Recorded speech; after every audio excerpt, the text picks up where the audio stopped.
ওই মা বাবা যদি হাত পাতে আরশ পর্যন্ত পৌঁছে যায়, ওই মা বাবা যদি বদদুয়া করে, পৃথিবীর সব তীর সব টার্গেট মিস হতে পারে, কিন্তু মা বাবার বদদুয়া কখনো মিস হয় না, কখনো মিস হয় না।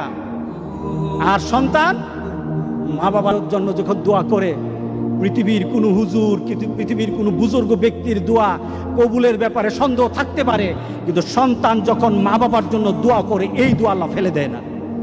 সুবহানাল্লাহ।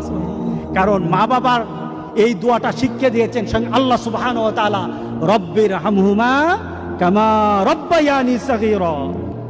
আপনি কবরে থাকবেন, আপনি প্রত্যেক নামাজে আপনার সন্তান দোয়া করবে আপনার জন্য, রব্বির হামহুমা কামা রব্বায়ানি সগীরা। পড়েন, মা বাবার জন্য দোয়া করেন প্রতি নামাজে বলেন মা বাবার জন্য, রব্বির হামহুমা কামা রব্বায়ানি সগীরা। আপনি দোয়া করেন, দেখবেন আপনার দোয়ার কারণে আপনার সন্তান